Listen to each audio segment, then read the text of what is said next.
Hello बच्चों, good morning all of you. और कैसे हैं? उम्मीद करते हो होंगे। ये शुरू करते हैं आज का क्लास। हम लोग पढ़ेंगे मोस्ट इंपॉर्टेंट चैप्टर वृत्तों से संबंधित क्षेत्रफल। और इस चैप्टर में मैं आपको एक फ्लो में पढ़ाने वाला हूँ। पूरे वीडियो पर अंत तक बने रहिएगा, आपको मजा आ जाएगा। आइए शुरू करते हैं। सबसे पहले हम त्रिज्यखंड समझेंगे, उसके बाद से वृत्तखंड समझेंगे, उसके बाद से उस पर आधारित हम कुछ सवाल लगाएंगे। आइए शुरू करते हैं। यह हमारे पास एक वृत्त है जिसका केंद्र O है। इस वृत्त की त्रिज्या है R, यह बिंदु A है। इस वृत्त की इस दूसरी त्रिज्या है R, जो बिंदु B है। ये A से लेकर B तक जो है वह एक चाप है। दो त्रिज्याएं और एक चाप मिलकर एक त्रिज्यखंड का निर्माण करते हैं। इसका नाम होगा त्रिज्यखंड। इसका नाम होगा त्रिज्य।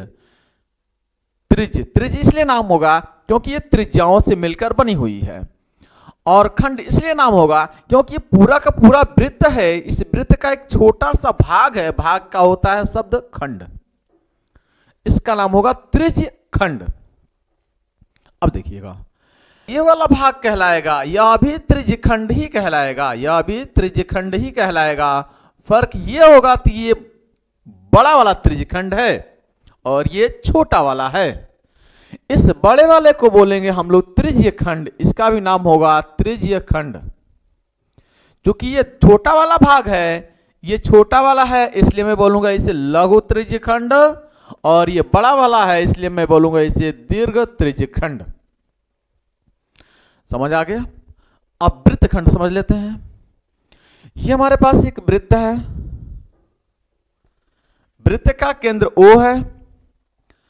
अगर मैं इसे कोई एक जीवा खींच दूं, अगर मैं इसमें कोई एक जीवा खींच दूं, मान लीजिए मैंने यहां पे एक जीवा खींच दिया, जीवा का नाम मैं A भी दे दूंगा। इस वृत्त को दो बिंदु मैं दे देता हूं, यहां पे एक P बिंदु, यहां पे एक Q बिंदु। तो ये वृत्त का एक छोटा सा हिस्सा है, ये वृत्त का छोटा वाला भाग है, ये वृत्त का बड़ा वाला भाग है, ये छोटा वाला भाग है। तो ये वृत्त का खंड एक हो गया, इसे मैं बोलूंगा वृत्त खंड। यह भी वृत्त का एक खंड है, ये बड़ा वाला भाग है लेकिन है, इसको भी नाम दूंगा मैं वृत्त खंड। लेकिन ये छोटा है इसलिए मैं बोलूंगा इसे लघु वृत्तखंड। और ये बड़ा है इसलिए मैं बोलूंगा इसे दीर्घ वृत्तखंड। ठीक है, दीर्घ वृत्तखंड। इसका नाम दूंगा APB। ये हो जाएगा आपके पास APB लघु वृत्तखंड, और ये हो जाएगा AQB। AQB दीर्घ वृत्तखंड। बात समझ में आ गई? तो ये दीर्घ वृत्तखंड हो गया और ये लघु वृत्तखंड हो गया। इसे हम कहते हैं वृत्तखंड, इसे हम कहते हैं त्रिज्यखंड। कंफर्म? अब इस पर ठीक है कैसे फॉर्मूले बनेंगे उसको मैं बात करता हूं। तो देखिएगा, सबसे पहला त्रिज्यखंड कैसे निकालते हैं। त्रिज्यखंड कैसे निकालते हैं, ध्यान से देखिएगा, त्रिज्यखंड कैसे निकालेंगे। ठीक है, आइए रफ करते हैं ये बात। ठीक है, रफ करते हैं इसको।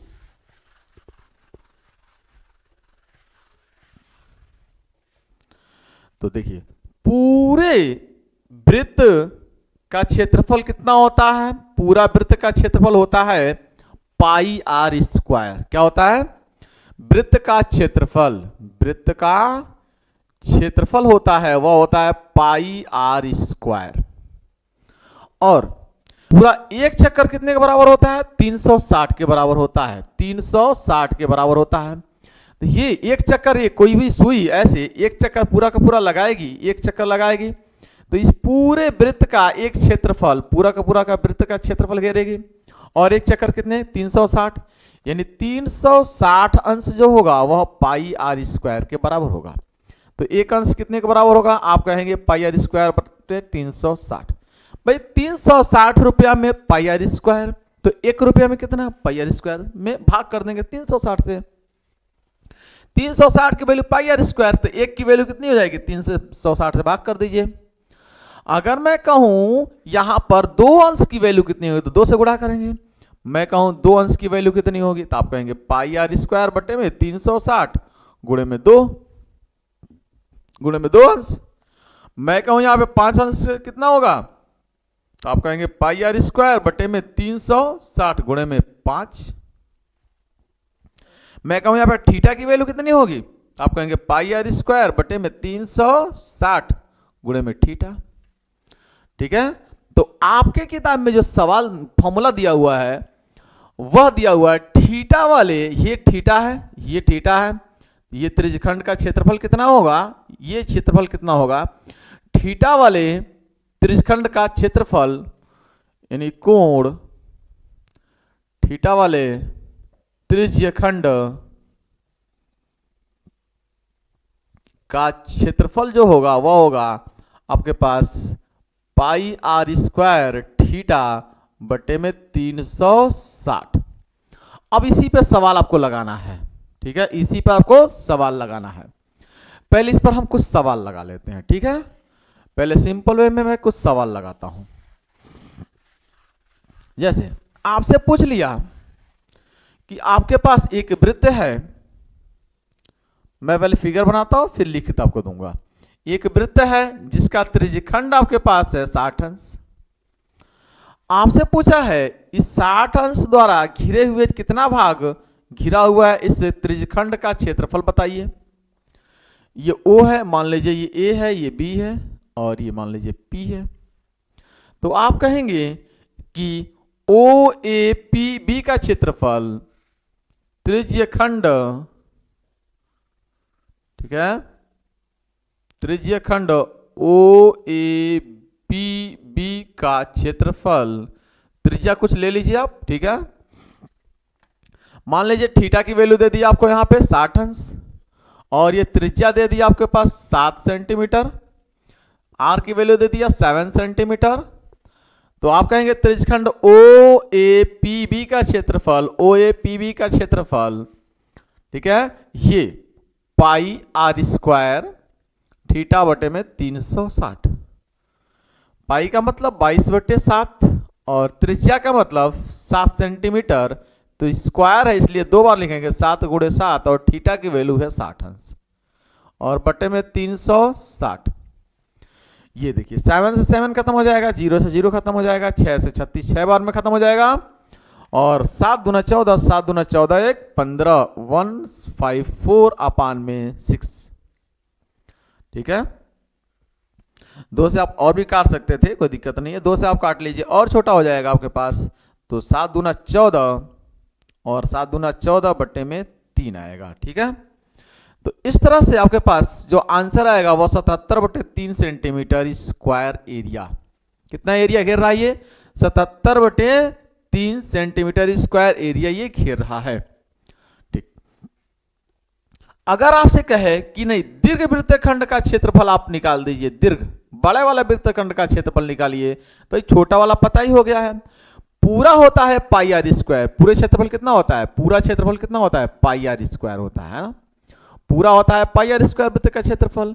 तो कुछ भाग हमारा निकल गया है, बड़े वाले भाग का पूछेगा तो पाई आर स्क्वायर में से घटा देंगे। यानी अगर हमसे पूछे इस बड़े त्रिज्यखंड का क्षेत्रफल, ठीक है ना, यानी दीर्घ त्रिज्यखंड का क्षेत्रफल, दीर्घ त्रिज्यखंड का क्षेत्रफल,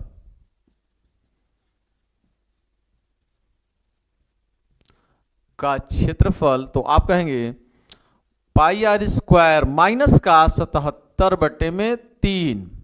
ठीक है, और वैल्यू रख देंगे आप वापस, पाई का मतलब 22/7 और त्रिज्या का मतलब 7 गुणे 7 माइनस का 77/3। 7 से 7 खत्म हो जाएगा, 7 दूना 14, 7 दूना 14 1 15 154 माइनस का 77/3। ठीक है, 3 से इसमें गुणा कर देंगे तो यह हो जाएगा आपके पास बटे में 1 हो जाएगा, एलसीएम हो जाएगा इसका 3, 3 चौका 12 और 3 पचे 15 1 16 और 3 गने 3 1 4 माइनस का 77। तो 12 में से 7 जाएगा 5, 12 में से 7 जाएगा 5 और 5 में से 15 में से 7 जाएगा 8 और ये बचेगा 3/3, इतना सेंटीमीटर स्क्वायर इसका आंसर बनेगा।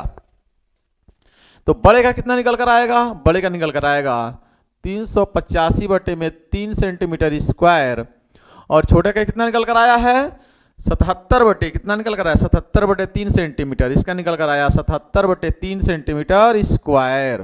ठीक है 77/3। अगर प्रूफ करना चाहते हैं तो बहुत सिंपल है, दोनों को जोड़ लीजिए, दोनों को जोड़ लीजिए, ये 30 नहीं है 3 है, दोनों को जोड़ लीजिए, दोनों को जोड़ लीजिए, दोनों को जोड़ेंगे तो कितना आएगा पाई आर स्क्वायर के बराबर आ जाएगा। पाई का मतलब 22/7 और त्रिज्या का मतलब 7×7, ये हो जाएगा कैंसिल, 7×14, 7×14 = 15, यानी 154 आएगा। दोनों को जोड़ लीजिए, आप दोनों को जोड़ लीजिए, प्रूफ हो जाएगा। देखिए 385/3 प्लस का 77/3, एलसीएम 3 है।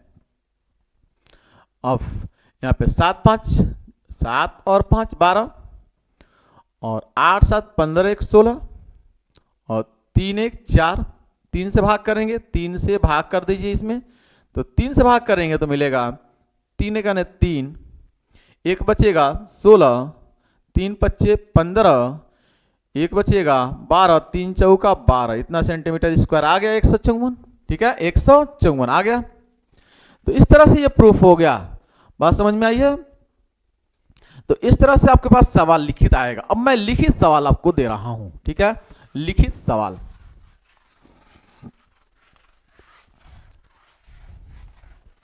मैंने कहा कि 5 सेंटीमीटर त्रिज्या वाले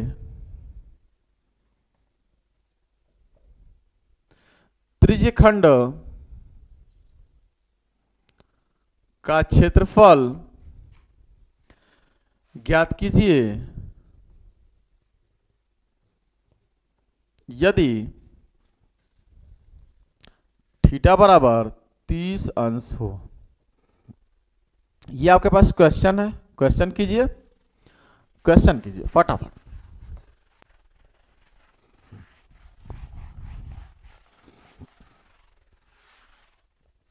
क्वेश्चन आइए सॉल्व करते हैं। तो आपको पता है 5 सेंटीमीटर त्रिज्या वाले त्रिज्यखंड का क्षेत्रफल आपको चाहिए, लिखेंगे आप हल इसका। आइए सॉल्व करते हैं, हल लिखते हैं, लिखेंगे आप त्रिज्यखंड का क्षेत्रफल, त्रिज्य खंड का क्षेत्रफल कितना होता है पाई आर स्क्वायर थीटापन 360। ठीक है आइए, पाई का मतलब 22/7, त्रिज्या का मतलब 5 × 5, 5 दिया है, त्रिज्या कितना दिया है 5, आर की वैल्यू दिया है 5 सेंटीमीटर और थीटा यहाँ पे है 30 अंश, तो ये 5 × 5 और थीटा की वैल्यू है 30/360। 0 से 0 खत्म हो जाएगा, 3 से काटेंगे 12 3 36 बनेगा, 2 से काटेंगे 6 बनेगा, 2 से काटेंगे 11 बनेगा। ठीक है तो 5 5 25 और × 11, 11 × 5 5 25 और बटे में 7 6 42 गुणा कर लीजिए आप। ठीक है 5 5 2 7 और 2 बटे में 42, इतना सेंटीमीटर स्क्वायर आपका एरिया बनेगा। बात समझ में आ गई। आइए आइए, अभी तक हम लोग सीख रहे थे, ठीक है, क्षेत्रफल निकालना। अब हम सीखेंगे इसकी चाप की लंबाई निकालना। ये हमारे पास एक वृत्त है, वृत्त का केंद्र O है, ये इसकी त्रिज्या R है, ये इसकी त्रिज्या R है और ये है AB। तो AB को मैं बोलता हूं चाप, AB को क्या बोलता हूं मैं चाप। ठीक है और ये आपके पास है थीटा।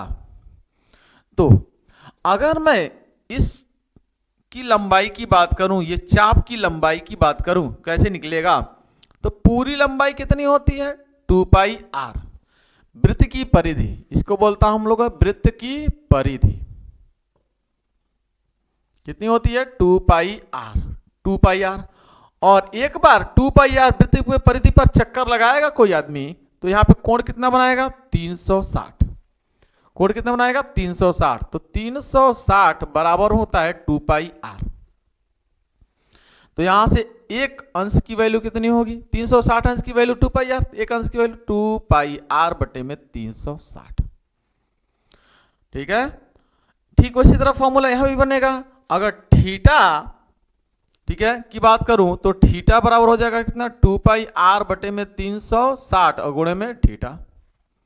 और थीटा वाले संगत चाप की लंबाई कितनी होगी, यानी कोण थीटा वाले संगत चाप की लंबाई कितनी आएगी, आप कहेंगे 2πr theta upon 360, 2πr theta upon 360 बनेगा। ये इसकी लंबाई का फॉर्मूला। एरिया का भी फॉर्मूला हम आपको बता दिए, ठीक है। एरिया का फॉर्मूला क्या था, क्षेत्रफल का फॉर्मूला था, यानी कोण थीटा वाले, मैं वो भी लिख देता हूं, कोण थीटा वाले त्रिज्य खंड का क्षेत्रफल कितना था, पाई आर स्क्वायर थीटा अपान 360, ठीक है। ये कहानी अभी तक चली है। अब जो सवाल बनेंगे इसी पर बनेंगे, जो सवाल बनेंगे इसी पर बनेंगे। तो क्वेश्चन है, कह रहा है एक वृत्त के चतुर्थांश का क्षेत्रफल ज्ञात कीजिए जिसकी परिधि 22 सेंटीमीटर है। देखिए ये आपके पास वृत्त है, इसकी परिधि दे रखा है 22, यानी आपको दिया है वृत्त की परिधि, वृत्त की परिधि दिया है आपके पास 22 सेंटीमीटर। परिधि का मतलब पूरा एक चक्कर 2πr, यहां से r की वैल्यू हो जाएगी आपके पास 22 बटे में 2π। पाई का मतलब आप जानते ही है, पाई का मतलब होता है कितना, 2 गुणे पाई का मतलब 22 बटे 7, 7 पलट कर ऊपर जाएगा, 22 से 22 खत्म हो जाएगा, 7 बटे में 2 सेंटीमीटर, ठीक है। आर का मान दे दिया आपसे, पूछा है क्षेत्रफल कितना होगा चतुर्थांश का। चतुर्थांश का मतलब चौथा भाग, इसका चौथा भाग, चौथा भाग, ये कितना अंश होता है, 90 होता है। 90 आपको चाहिए, थीटा की वैल्यू दे दिया कितना, 90। अब चतुर्थांश का क्षेत्रफल आप लिखेंगे, चतुर्थांश का क्षेत्रफल कितना हो जाएगा आपके पास, पाई आर स्क्वायर थीटा अपान 360, इस पर लगा दीजिए आप, पाई का मतलब 22 बटे 7, ठीक है। और आर का मान कितना है 7 बटे 2, ये हो जाएगा 7 बटे गुणे 7 बटे 2, स्क्वायर तो 2 बार लिख दिया। थीटा की वैल्यू आपके पास कितना है 90 बटे में 360, 0 से 0 खत्म हो जाएगा, 9 चौका 36, 4 आएगा, ठीक है। अब 7 से 7 खत्म हो जाएगा, 2 से खत्म हो जाएगा 11, 11 से 77 और 4 दूना 8, यानी 77 अपान 8 सेंटीमीटर स्क्वायर। ये हुआ आपके पास आंसर, ठीक है, ये आपके पास आंसर बनेगा। बात समझ में आई। अगला क्वेश्चन है, कह रहा है कि एक घड़ी की मिनट की सुई जिसकी लंबाई 21 सेंटीमीटर है 10 मिनट में रचित क्षेत्रफल बताना आपको है। देखिए ये आपके पास घड़ी कैसी होती है, वृत्ताकार होती है। ये मिनट की सुई आपके पास है, 10 मिनट में ये पहले 5 पर आएगी, फिर 10 पर आएगी, ये 15 हो जाएगा। तो यहां से यहां तक आने में, यानी ये क्षेत्रफल आपको चाहिए। बात समझ में आ रही है, ये क्षेत्रफल चाहिए आपके पास। सुई का मतलब, इस घड़ी की सुई का मतलब त्रिज्या, ठीक है। घड़ी की सुई आप हल करेंगे तो लिखेंगे घड़ी की सुई की लंबाई कितना दिया है 21 सेंटीमीटर, और 10 मिनट, ये बताइए पूरा एक चक्कर लगाएगी तो कितना लगेगा, कितने मिनट लगेगा। पूरा एक चक्कर सुई लगाएगी तो, पूरा ये सुई एक चक्कर पूरा लगा रही है तो कितने मिनट लगता है, कितने मिनट, 60 मिनट। तो 60 मिनट में कितना कोण बनाएगी 360, यानी बनाएगी आपके पास कितना 360। तो 1 मिनट में कितना बनाएगी 360 बटे 6, ठीक है। 1 मिनट में आपसे पूछा है 10 मिनट, 10 मिनट कितना मिनट 10 मिनट, तो 10 मिनट में कितना बनेगा, ये 0 से 0 खत्म, ये 6, ठीक है, गुणे में 10, ये नहीं हो जाएगा 60 अंश। थीटा की वैल्यू कितनी आएगी 60 अंश, कितनी आएगी 60 अंश। तो थीटा कितना हो गया आपके पास 60 अंश। फॉर्मूला कितना होता है आप लिखेंगे, ठीक है, कि 10 मिनट में रचित क्षेत्रफल, सुई द्वारा मिनट की सुई द्वारा 10 मिनट में 10 मिनट में रचित क्षेत्रफल।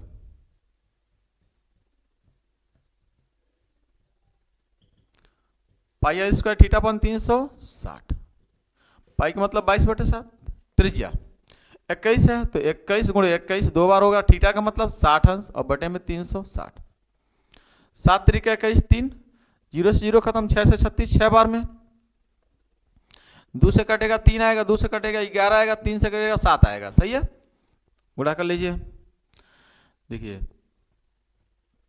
7 तरीके 21, 21 गुणे 11, 11 गुणे में 21, ये हो जाएगा 1 2 1 3 और 2, इतना सेंटीमीटर स्क्वायर इसका आंसर बनेगा, राइट। तो बस आज के लिए इतना, thanks for watching this video. जय हिंद जय भारत। अगले दिन मैं आपको पूरा का पूरा वन शॉट वीडियो दूंगा इसका, ठीक है, थैंक्स।